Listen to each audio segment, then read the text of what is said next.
É bem legal, é bem bacana, né, pessoal?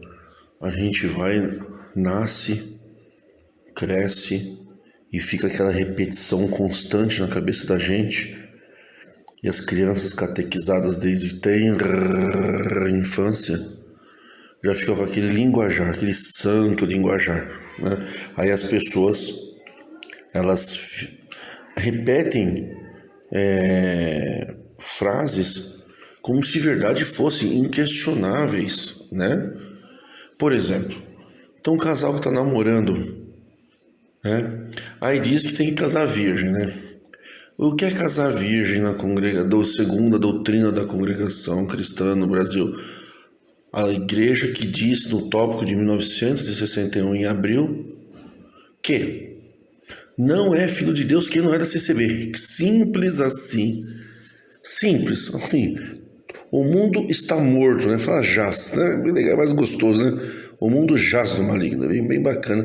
Tá todo mundo morto, né? E aqui o mundo jazendo no maligno, fazendo com vacina da Covid, né? E os vivos, da graça de Deus da CCB, vêm aqui nos jazigos dos mortos do planeta Terra pegar a vacina para não morrer. Isso porque querem entrar no céu. É bem bacana, é bem legal, né? Vocês vieram aqui porque aí no mundo dos vivos, dos filhos de Deus, ninguém curou ninguém.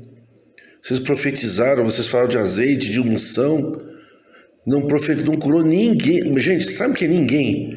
Nunca se viu na história de uma igreja evangélica mais de 1000 líderes mortos. Quanto maior o orgulho, maior a glória, maior o tombo. Que vexame, mais de 1000 pessoas do ministério, escolhidos a dedo por Deus, né? Tudo da mesma família, tudo nepotista, e na hora H não curaram, não foram aos hospitais, não ficaram no templo, com o templo aberto, para ao invés do pessoal ir lá receber comida que nem nas igrejas da Inglaterra. Fiquei sabendo lá que algumas igrejas evangélicas abriram as portas para entregar comida para as pessoas. E aqui abriu as portas do templo para receber coleta de construção. É incrível. Isso é incrível. Não curou ninguém. Os anciãos fez oração por telefone. E mesmo escondido dentro de casa acabaram morrendo. É incrível.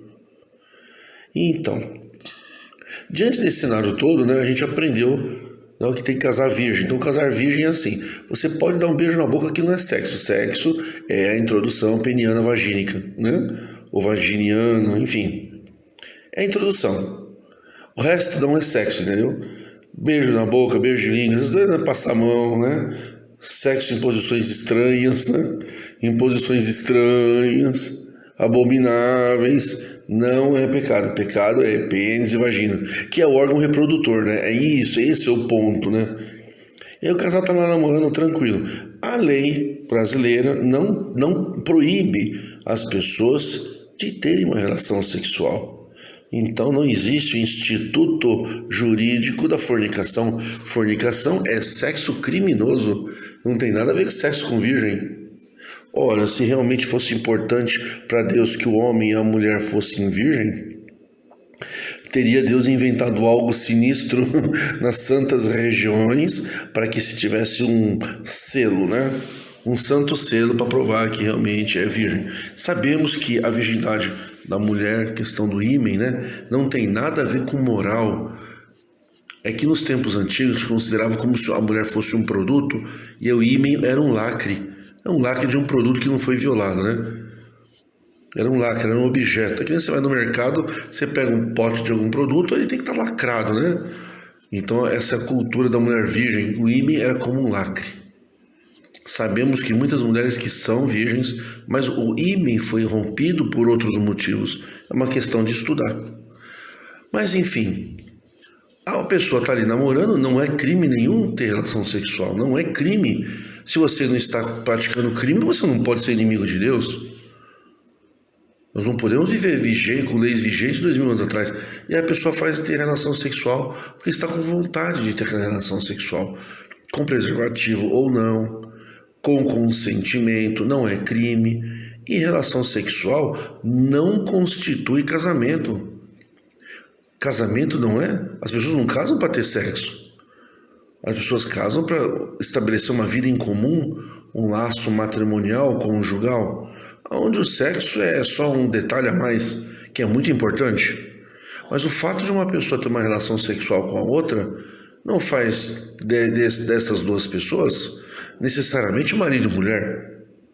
E o que a congregação fez para destruir, inventou uma doutrina para destruir a vida de milhares de pessoas através da prática do crime de constrangimento ilegal. Constrangimento ilegal. Obrigar as pessoas a fazer o que a lei não obriga e proibir as pessoas a fazer o que a lei não proíbe. Crime de constrangimento ilegal do Código Penal brasileiro. Dizendo que Deus falou isso. Então, para destruir milhares e milhares e milhares e milhares e milhares e milhares e milhares de jovens, inventou que a pessoa adiantou o casamento. Olha, o casal estava namorando, se amava, ia casar ou não.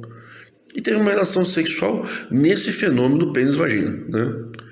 Claro que teve às vezes outras liberdades, que é da privacidade da pessoa, mas o fato de ter tido a relação, né, citada, então diz que adiantou o casamento. Quer dizer que então o casamento é a união sexual.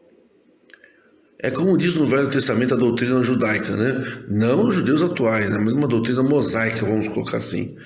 Deixará o homem, o pai e a mãe, unir-se a uma mulher, serão uma só carne, né? Crescer e multiplicar-vos. Então a impressão que fica, que essa doutrina do crescer e multiplicar-vos é o seguinte: a gente se une e fica fazendo sexo e gerando filhos, para aumentar o número de pessoas que trabalham para os sacerdotes, né, que ficam dentro do templo oferecendo sacrifícios. Não precisa trabalhar, né? Só faz serviços sacerdotais, é bem bacana, né? Eles conversam com Deus, Deus conversa com eles, a gente trabalha para manter o templo e o sacerdócio. É bem legal, Deus fez isso, né? Vocês viram Deus fazer isso, vocês estavam lá, vocês conhecem, vocês estavam lá. Isso eu acho bonito, sabe? Que vocês falam com autoridade, sabe que vocês realmente viram isso, né? Vocês têm autoridade em cima do que os outros falam. E aí a pessoa adiantou o casamento. Como se ter uma relação íntima fosse casamento. Ó, adiantou o casamento. Como assim adiantou o casamento? Adiantou o casamento quer dizer o quê? Adiantou o quê? Fez sexo antes de assinar o compromisso conjugal no cartório civil. Então, a impressão que fica, sabe, gente, esmiuçando essa ciência doutrinária do neofarisaísmo, que o casamento não é o compromisso civil, é o ato sexual. É incrível, porque se eu adiantei o casamento, mas eu não adiantei a assinatura do cartório. Olha, eu só marquei meu casamento para 10 de fevereiro no cartório civil, e eu adiantei o casamento, então eu fiz o casamento em dezembro, novembro, antes, 3 meses antes. Eu adiantei o casamento. Olha, se eu fiz sexo em novembro e casei em fevereiro, eu não adiantei o casamento. Eu tive uma relação sexual, mas não casei ainda. O sexo não configura casamento. Mas o Instituto Doutrinário da Congregação afirma que sim, adiantou o casamento. Como você antecipou o casamento, que é o sexo, então você perde a liberdade, você caiu no pecado de morte, vamos lançar você no inferno, você não tem mais liberdade, está desligado da terra, evidentemente está desligado no céu, é o que diz o apóstolo Pedro, né, o homem das chaves, né? Ganhou as chaves da igreja, né? Bem legal, aquela chave gigante, né? Olha como vocês inventaram essa doutrina, né, tirando o prazer do casal de ter uma relação sexual antes de assinar o documento no cartório. E isso seria bom para ver se há ajuste sexual. Tem muitos casais que não têm ajuste, têm desajuste sexual. 1/3 dos casais se separam por desajuste sexual. E tem mais. Grande porcentagem das pessoas que se casam no papel, no cartório, tempos depois descobrem que são homossexuais.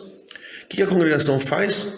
Para manter o cara no inferno mesmo, diz: você não vai se separar. Por quê? Porque não houve adultério comprovado. Quer dizer, como não houve adultério, eu estou com um homem, com uma mulher que não gosta de sexo, é assexuado ou é homossexual, não quer mais fazer sexo. Então você vai ficar assim, porque Deus uniu. Ah, então só porque eu casei, foi Deus que uniu, entendeu? Eu não tem a possibilidade de eu casar. Ó, eu casei errado, casei imaturo. Não, você casou, o que Deus uniu não separou. Mas para um pouquinho, não foi Deus que me uniu. Deus não uniu nada, quem uniu fui eu era imaturo. E outra, eu casei para poder ter sexo, coisa que não se esperava. Eu não preciso casar para ter relação sexual. A relação sexual é uma liberdade minha. Eu tenho essa liberdade de ter relação sexual com quem eu quero. Não, não, não, não, não, não. Você vai casar no papel. Aí você vai ter sexo. Tá, e se não tiver sexo? E se a outra parte for homossexual? Vai ficar casado. Por quê? Porque o que Deus uniu não separou. Mas quem foi que disse que Deus me uniu? Quem foi que disse que o ato sexual é o casamento? Antecipar o casamento é mudar a data e não ter uma relação sexual. A relação sexual ela é livre antes, durante e depois do casamento. Relação sexual não tem nada a ver com casamento. Ah, mas não adianta, né? Se o ancião falou, né? E aí a gente pergunta, né? Vocês fizeram isso sem querer ou vocês fizeram para ferrar com as pessoas mesmo? Essa é uma grande dúvida que às vezes eu ainda tenho, sabe, gente?